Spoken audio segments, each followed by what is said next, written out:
Ruth païenne, une veuve moabite maudite, elle qui n'était pas citée parmi les grands, elle s'est retrouvée parmi les grands à la table des rois. Elle ne sait comment, à cause de l'atmosphère de l'alliance. Comme Ruth, vous ne pouvez pas suivre Christ et ne pas vous attendre, bien-aimés, au déshonneur, à l'inacceptable, à l'inexplicable et à l'incompréhension.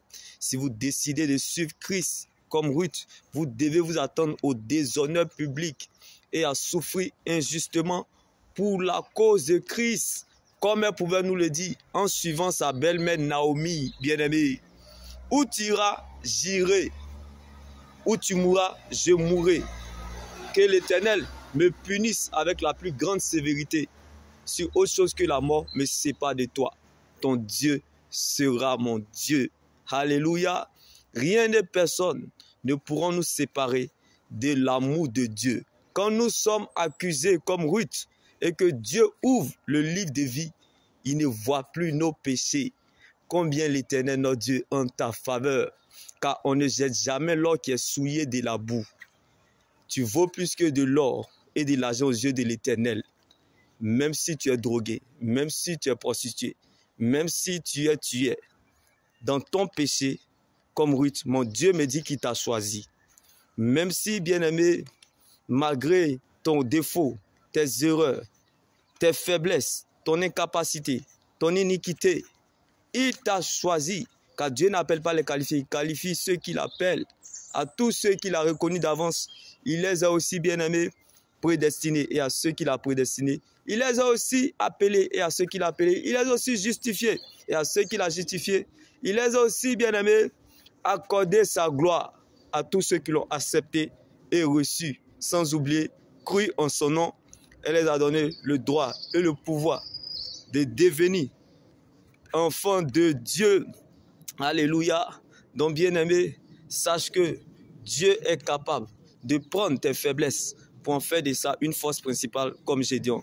Et Dieu peut utiliser tes erreurs pour en faire de ça son plan, comme Salomon dans la vie de David. Quand Dieu veut faire revenir les David, il utilise les Absalom, car la douleur rend humble, la pression donne le pouvoir, la souffrance éduque, la longue attente donne de l'expérience et la très longue attente donne une leçon. Dans tous les cas, tu ne seras jamais déçu, car celui qui obéit à Dieu comme Abraham ne sera jamais perdant. Bien-aimé, celui qui réussit comme Saül peut échouer, mais celui qui s'attache au plan de Dieu comme David n'échouera jamais. Car bien-aimé dans le Seigneur, on peut être sur le même sol, mais on n'a pas le même sort. On peut être sur le même sol, mais on n'a pas le même prix. On peut être sur le même sol, mais on n'a pas le même propriétaire. Jésus-Christ n'est pas une option, mais une nécessité. Alors viens voir, va et raconte la parole de Dieu. C'est la seule terre solide sur laquelle nous pouvons nous tenir. Dieu nous appelle toujours par ce que nous aimons et Dieu nous attire toujours par ce que nous désirons. Comme Abraham était dans l'idolâtrie, ses parents furent idolâtres, mais il a fini le père de la foi. Pourquoi? Parce que c'est par la foi qu'Abraham est parti sans savoir où il allait. La séparation vient parfois de Dieu, mais la division vient toujours du diable. Vaut mieux être blessé que de mourir, comme Jacob a dû se blesser à la hanche afin de devenir Israël, bien-aimé. Abraham a cru et est devenu, bien-aimé, le père d'un grand nombre de nations. Qu'il en soit ainsi, bien-aimé, dans ta vie, que la joie du Seigneur soit ta force et ton partage, et que Dieu prenne la forme de ce qui te manque, quelle que soit ta position. Dieu n'a pas changé sa position, car Jésus est le même hier, aujourd'hui, demain, et il demeure éternellement. Donc sois consolé depuis ta position dans le nom de Jésus-Christ, car la parole de Dieu est notre position. Dieu ne veillera pas sur ta parole, mais plutôt sur sa parole pour l'accomplir. Nous nous sentons 3 fois saints et nous empêchons les gens de voir la gloire de Dieu. Bien-aimé, la lumière ne se révèle pas dans la lumière. La lumière se révèle dans les ténèbres. Ce sont les pécheurs qui expérimentent la gloire de Dieu. Ce sont les pécheurs qui voient la gloire de Dieu.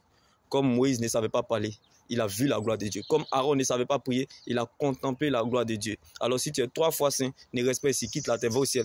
Car la terre n'appartient pas aux parfaits, mais plutôt aux imparfaits. C'est pour cela que la Bible a dit que Jésus est venu pour les pécheurs et pour le salut de notre âme. Si tu savais que ceux qui passent la longueur de journée à te rappeler tes péchés et à te montrer du doigt accusateur, avec eux-mêmes aussi des grands problèmes avec le péché, tu esquiveras ces flèches et tu porteras ta croix, tu marcheras avec fierté, car ce qui t'attend est plus grand que ça. Dieu n'arrangera pas, mais ça arrangera ton sujet. Non pas parce que tu as raison, mais parce que tu es sa raison. Toujours nous regardons les péchés des autres en public, mais nous oublions nos propres péchés dans le secret. Alors pour y arriver, changeons nous-mêmes avant de voir les autres changer. Shalom.